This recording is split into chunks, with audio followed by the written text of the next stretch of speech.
Who says Yoo-hoo's just for kids?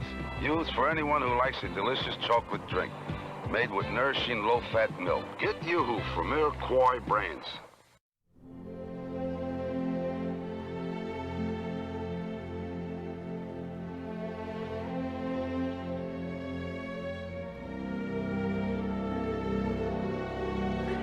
Hey, Sports Cars fans, it's Ray from Philly. What's going on? It's Monday, December 21st, Christmas week, and this here is a book review. I haven't done a book review in a couple of months, and the book is called Yogi. This here is, let's see, I've read the Dick Allen book, The Life and Times of the Baseball Immortal, Ty Cobb, written by Charles Learson. 24 Life Stories and Lessons by the Say Hey Kid Willie Mays by John Shea, Satchel by Larry Ty, and the Cooperstown Case book written by Jay Jaffe. So this is my 6th book this year. The author is John Pessah, down here. Publishers Little and Brown. Just want to make sure, Little Brown and Company. This is the biggest book I've read this year. Cobb was the biggest up until I read this one, as you can see. This was 507 pages. Cobb was 407. So this took a little bit longer to read.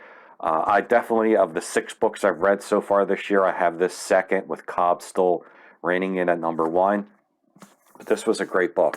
I know a lot of people know who Yogi Berra is, and they know the name, but this gets more entail and more deep into the man's personal life and his career. So it starts off in the beginning where he's from St. Louis, an Italian section in St. Louis called The Hill.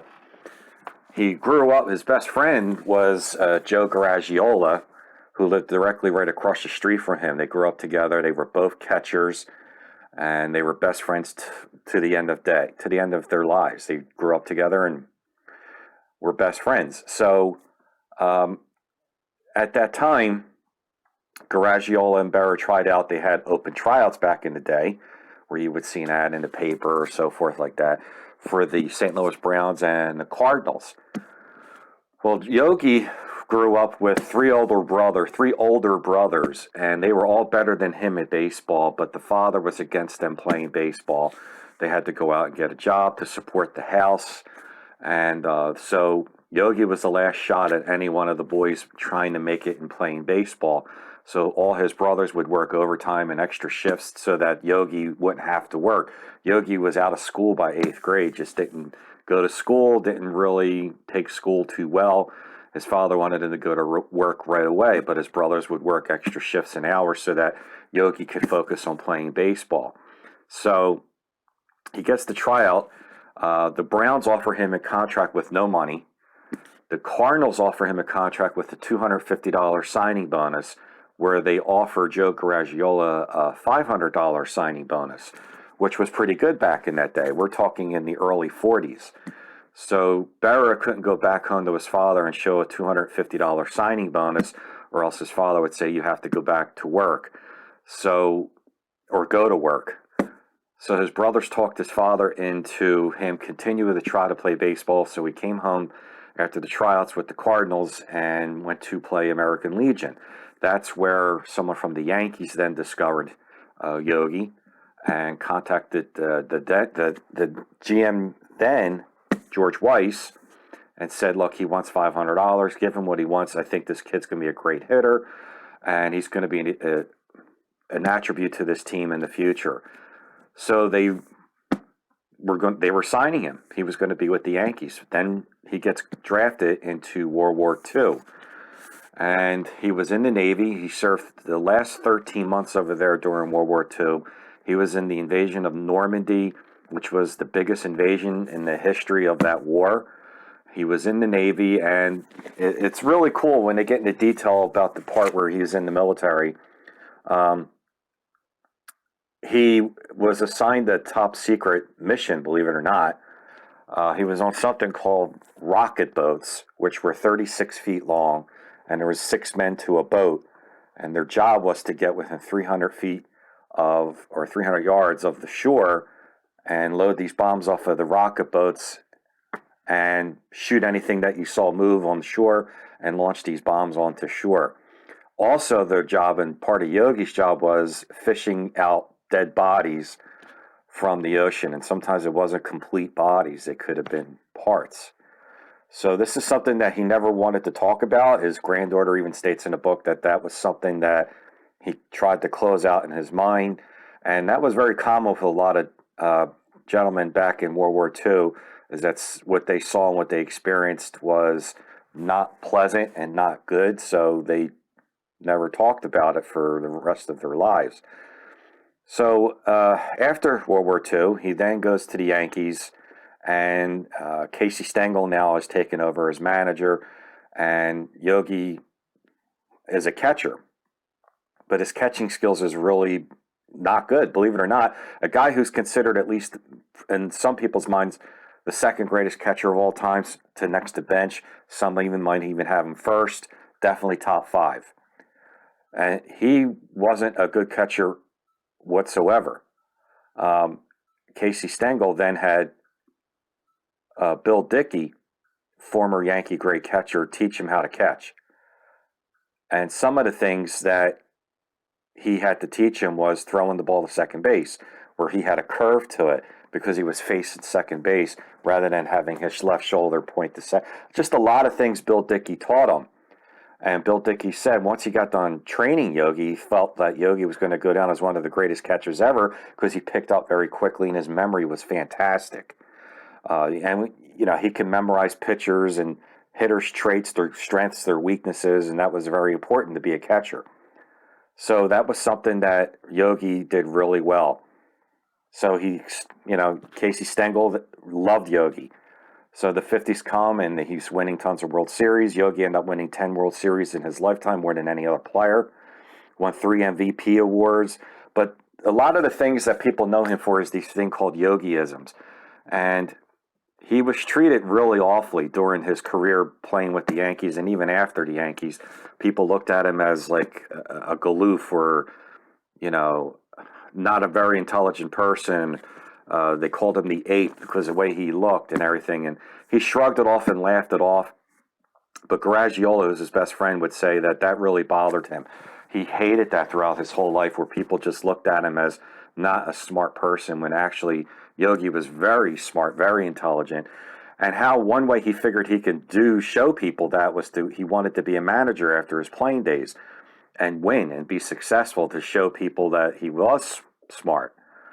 So 1964 comes, and Ralph Houck was the manager then. He takes over for Casey Stengel in the 61 season.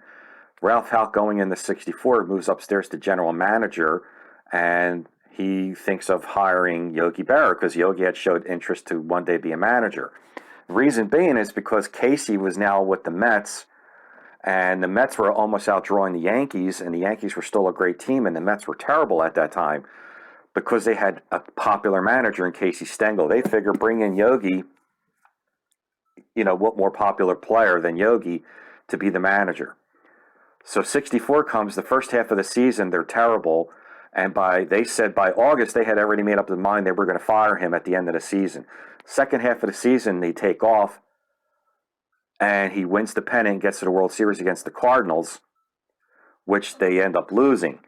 At the end of that season, they still let him go anyway, and they brought in the manager from the Cardinals, Johnny Keane, who wins the World Series with the Cardinals, and then takes over for Yogi for the Yankees.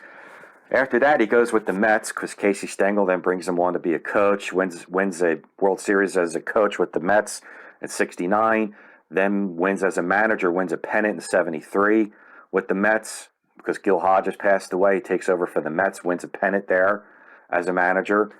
Then he goes on to the Yankees again as a coach, and now he's part of the George Steinbrenner era. And as he's part of the George Steinbrenner era, there's a certain point where he goes through about 6 managers in 3 years. So Steinbrenner brings in Yogi in 1984 to be the manager. First half of the season, the Tigers have this unreal start where they're like 35-5. Yankees are doing terrible. The second half of the season, though, Yankees have the best record in all of the majors, and he's starting to get a hold of this managing thing. So he starts the 85 season, and then Steinbrenner fires him 16 games into it, and Steinbrenner doesn't even tell him about it. He sends someone to tell him. That now starts a feud for 14 years between Yogi Berra and George Steinbrenner, because Yogi didn't like how Steinbrenner fired him after just 16 games.